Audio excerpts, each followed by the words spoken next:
Hi everyone, thank you for enrolling on this course.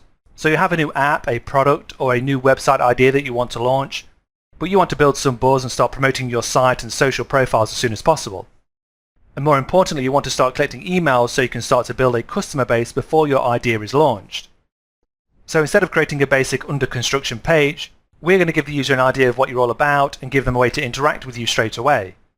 So within this course, you will learn how to develop a responsive landing page from scratch, and one that incorporates a countdown clock, so users can get ready for the launch of your new idea. You'll also incorporate interactive social buttons, so users can find updates from yourself as your launch gets closer. And you'll also add a sign-up form with PHP so you can start to collect emails for your customer base. We'll be accomplishing all of this within Bootstrap. Now, Bootstrap is one of the most popular front-end frameworks for developing responsive websites and landing pages. And by the end of the course, you'll have the basic skills to develop professional-looking pages with HTML, PHP and CSS. So first, what we'll do is have a quick overview of the framework and how it works. Then we'll move on to get our files in place before we can start to build our page. If you have any questions or comments during the course, then please let me know in the discussion forums or feel free to send me a message. I always try to reply as quickly as possible to any comments or questions. And also don't forget to leave your review when you've completed the course. So first things first, let's have a look at what you'll be creating during this series of lectures, and we'll do that within the next lecture.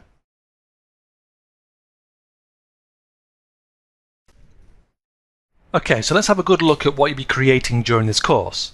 So here you can see our final page, and the first thing that hits you is this large background image that automatically fills the page no matter what device the user is using. Then in front of this we have all of our important information. So we start off with our logo here. Then underneath that we have a small line of text, which could be your business strap line. But for this page we're just going to let the user know what is actually happening. So our text will simply read, "We're working hard, we'll be ready to launch in." Then underneath this we have our main feature, which is the countdown clock. And obviously this is the main focus of the page. And this can be set to any time or date in the future, so users can easily see when your product or your service will be launching. Then beneath this we have our social icons. And each one of these has a hover state applied which matches the brand colour, and also each social icon jumps to add some form of interaction for the user when the logo is actually hovered over. Then finally we have our customer sign-up form. So this can obviously be used for collecting customer emails before you launch, just so that you can keep them informed of any developments, and also gives you a chance to build your customer base before the actual website or the product is launched. And obviously we have our responsive elements in place, so the page is rendered correctly no matter what device the user is viewing the page on. And that is all taken care of in our media queries that we will add into our style sheet. So that just gives you an idea of what we'll be creating throughout the lectures. So let's start by downloading the files that we need to start working within the Bootstrap framework, and we'll do that within the next lecture. Okay, so in order for us to start coding in the Bootstrap framework, we first need to download the relevant files so we can link all the default Bootstrap styles and also to the grid system. So if you just jump over to the Bootstrap 4 website, now you should see this large download button in the center of the screen here. So if we just click on that, then that will take us to the Bootstrap download page. Now here is where you come to get the latest version of Bootstrap, so the version here may be different to what you see on the screen depending on when you take the course, but always download the version that is available from the official Bootstrap site, as this means you'll always have the most up-to-date version of the framework. Now here there are a couple of options available, which are the compiled version and the source file version. Now the one we want is the compiled version, which is the first one here, because that offers us the quickest and easiest way to get up and running with Bootstrap. So this gives us everything we need to plug us into the framework. So if you just go ahead and download those files. So once those files have been downloaded onto your machine, you just need to extract the files and then place them in a location that is easily accessible as you'll be using this folder throughout these lectures. So I've placed mine on the desktop, and it's always best to rename the folder, so I've called this folder Countdown for obvious reasons, just so we know what it is. Okay, so when that's all downloaded and everything is in place, you should have your main project folder with these two additional folders within it. Now if you've used Bootstrap 3 in the past, you'll notice that the fonts folder is missing, and this is because Bootstrap have decided to ditch the fonts for Bootstrap 4 because there are plenty of other options available from third-party providers, and we'll look at those later in the lectures. But now we have our files downloaded from the Bootstrap website, we'll go on and add our other essential files, and we'll do that within the next lecture. Okay, so the first bit of content we will add onto our page is the brand logo. So again, we have this in our image folder, but you can obviously use your own logo if you're designing this page for your company, for example.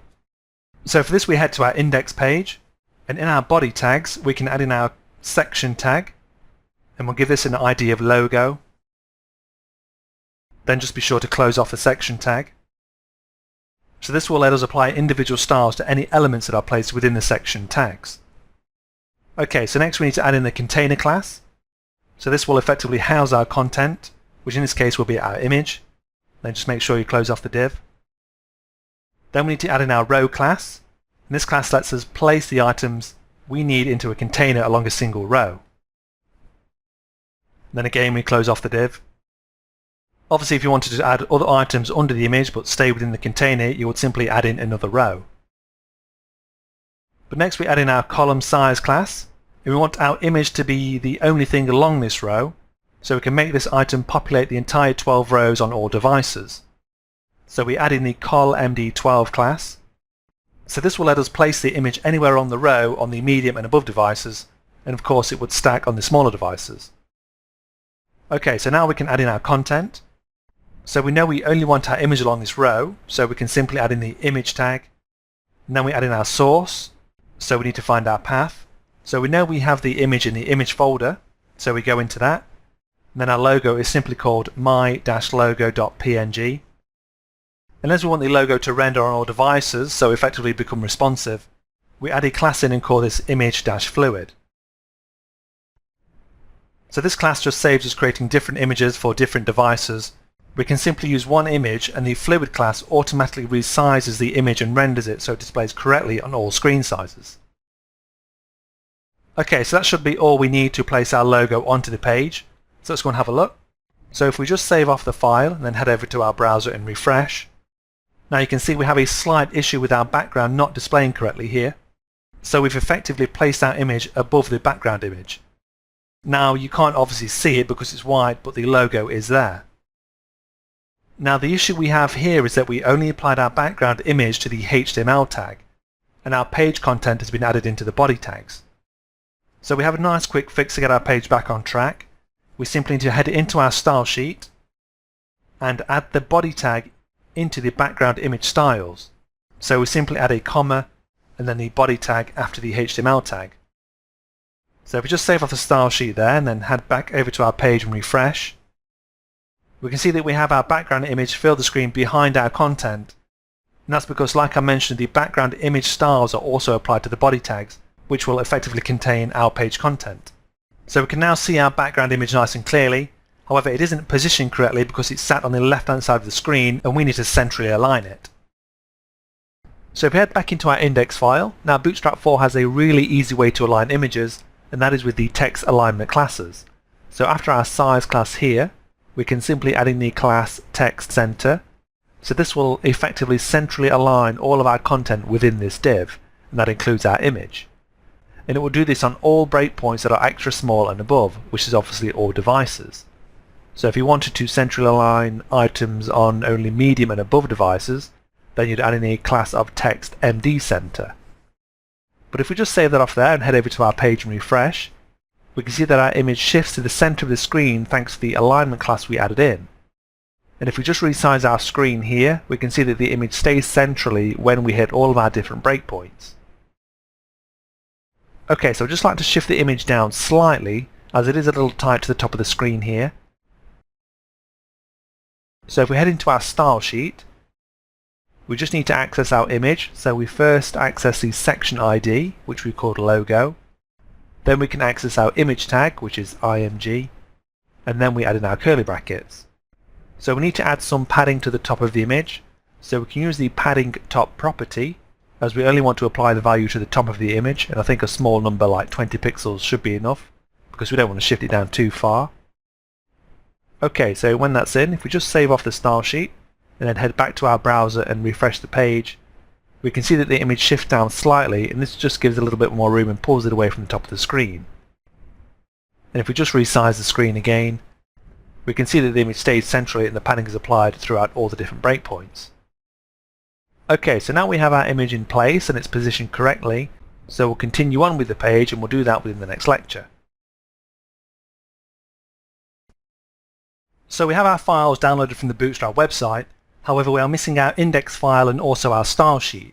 So let's go and create those so we have something to work with. So for this we need a HTML editor. Now there are many different editors available. Now I'll be using a Mac with brackets, but it is available for Windows as well. And there are other apps available for the Mac, such as Text Wrangler, which is another free piece of software. And there are also paid versions, with the most popular one probably being 𝐒𝐫𝐸. Now of course you may be using a Windows machine, and there are a few options for that as well. For example, Notepad++, Komodo Edit or Coffee Cup software. And there are of course many other different options available, but these are generally recommended when looking around for the best editors. You may even have a completely different one that you use. It's just important that you find an editor that you are comfortable using. So when you have your chosen editor open, the first thing we're going to do is create our CSS file or our style sheet. So firstly, just create a new blank file. And then we need to go to File, Save As. And then we locate our countdown folder that we created or downloaded earlier. And then we need to go into the CSS folder. And then I'm simply going to call my file style.css. And then just hit the Save button. So that's our blank style sheet saved into the CSS folder. Now we need to go and create our index file. So we need to go File, New to create a new blank page. Now before we save off our index file, we just need to add a little bit of code to ensure we are plugged into the Bootstrap framework.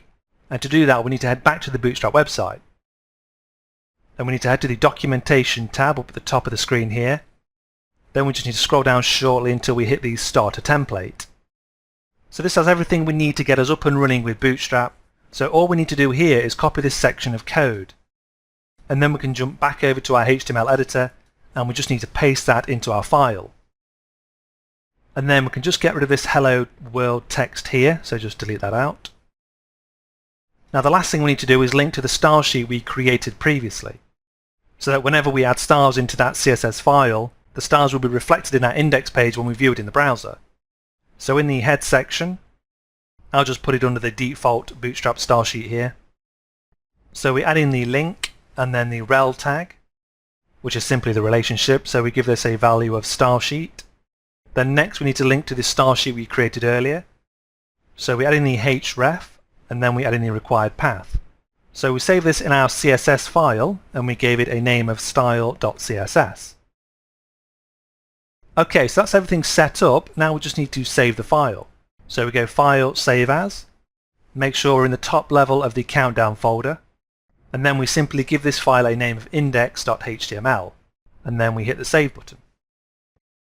Okay, so if we just check our folder structure, we can see our files here. So we have our index file in the top level, and our style sheet should be located in this CSS folder. So now we're almost ready. Next we're going to install Font Awesome, which has effectively replaced the fonts in Bootstrap 3, and we'll go and do that in the next lecture. So in this lecture we'll be installing Font Awesome, which will give us access to a lot of nice vector icons to use on our page. Now in Bootstrap 3 there were a large amount of icons that we could style just like we do with fonts, and these were called glyph icons. And they were fairly basic and didn't ever really get updated. So because of that, new options were created, and one of those was Font Awesome, which is one of the reasons why Bootstrap decided to drop support for their own glyph icons. So if we just head over to Google and search for Font Awesome, then we need to simply click on this first link here. And as you can see, the Font Awesome homepage gives a basic overview of what they are. So Font Awesome gives you scalable vector icons that can be instantly customized. Now if you've not used Font Awesome before, just click on the icons option at the top here. And this gives a very large list of icons that you can use on your pages. And these icons can be styled in any way you want, just by adding in a small line of code or by adding styles into the style sheet, just like you would for any other elements in the page. So instead of creating an image and having to be tied down by its final design, with Font Awesome icons you can easily adjust their size, add a border, change colours and even animate, so they offer a lot more flexibility and freedom. So the first thing we need to do is install the style sheet onto our page before we can use them. So we head back to the home page and then click on this large download button in the middle of the screen. And this will bring up a modal that will offer Font Awesome, which isn't what we want. We just want to download Font Awesome. So just click on the no thanks at the bottom there. And then that will download the latest version. Now when the files are downloaded, just make sure you extract the files. And then when those are extracted, you need to place this folder in the top level of your folder structure. You can then go ahead and delete the zip file that you just downloaded. It's also ideal to remove the numbers from the end of the folder name. This is just the version number, it's not really needed. So you should have your Font Awesome folder looking like this in your lesson folder. Okay, so if we head back into our index file, we need to install another style sheet. So we can pop this one under our other style sheets we have in our head section. So we're adding the link tag again like we did for our own style sheet. Then the rel tag. And this is a style sheet, so we can add that in. Then we just need to find the path to our Font Awesome style sheet. So we're adding the href. Now rename the folder to Font Awesome, so we can add that in. Then we need the CSS folder within that. And the file that we need is called font-awesome.css. Okay, so if we just save off the file there, that is actually all we need to do to install Font Awesome onto our page. Now we'll get to adding different icons to our page shortly, but that just saves us going through the process later on in the course, and we can simply add the icons in as and when we need to. But next we just need to add our image folder that contains the images for the page, and we'll go and do that within the next lecture. So in order for you to recreate the landing page exactly, I've attached the project images to this lecture. So just make sure that you download them by clicking on the resource available option in the top left of the screen like we did with the countdown folder in the previous lecture. And just remember, if the resources aren't there, then just hit the menu button and you'll be able to see all the files that are available throughout the course. So once you've downloaded the zip file, you just need to extract the files and then place the images folder in the top level of your project folder. Then obviously you can delete the zip file once the folder has been extracted. Now obviously if you place your images elsewhere, or if you want to use your own images, then that's fine. Just remember to link to those images within your code instead of the ones that I'll be using throughout the lectures. Okay, so when the file is downloaded and it's all in place, you should have your folder structure looking exactly like this. So we have our CSS folder, our Font Awesome folder, our image folder that contains all the images we need for the course, then our index file and our Bootstrap script files. So all of these are housed within our countdown folder. So now we're actually all set up, we can finally get started with designing our page, and we'll do that within the next section. Okay, so we have all of our files in place and our style sheets added to our index page. Now we can get on with coding our countdown page. So if we just take a quick look at our final page, we can see that we have this large background image that fills the screen as soon as the page is loaded up. So let's go in and add that first. So first let's get our index file open in our browser so we can check our progress as we work our way through the lectures. And obviously because we haven't added anything in yet, we have this blank page here. Okay, so to add the background image, we need to head into our style sheet. So if we open up our CSS file, it will just be a blank page as we have no styles added in yet. So because we'll be creating a launch page that contains all of the content within a single page, so effectively there's no scrolling or no menus, etc., we can apply our background image to our HTML tag. So all we need to add into our style sheet for this is the HTML tag and then our curly brackets. So first what we can do is add in our background image. So we're adding the background property, and then we need to access our image. So we found that with our URL value. So if you've downloaded the image files from the previous lecture, we need to come out of the CSS file, and then we go into the image folder, and then our background image is called bg.jpg. Obviously if you want to use, or if you have your own image that you want to use for the background, then just make sure that you link to that within the URL path here. Then we need to add the positioning values. So we want to centrally align the image, so we add in these central values. Then we know this is going to fill the screen, and we don't want it to repeat, so we can add in the no repeat value. Okay, so if we just save off the style sheet there, and then head it over to our browser and refresh the page, we can see that we have our background image showing, but it doesn't fill the screen like we wanted it to.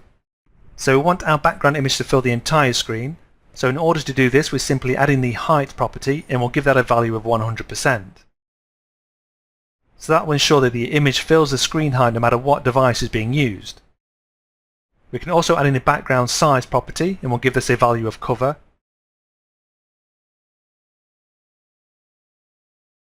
So again, this will ensure that the image is adjusted and rendered to fill the entire screen no matter what device is being used by the user.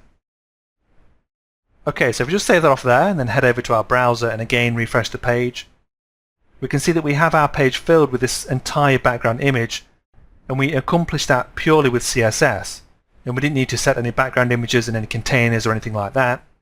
So now we can add our content within our page, and it will simply place that on top of the background image we added in our HTML style tags. And if we just resize our browser here, we can see that the image adjusts to make sure it fills the screen no matter how big or small the browser is. So next we can actually start to add the content onto the page, and we'll do that within the next lecture.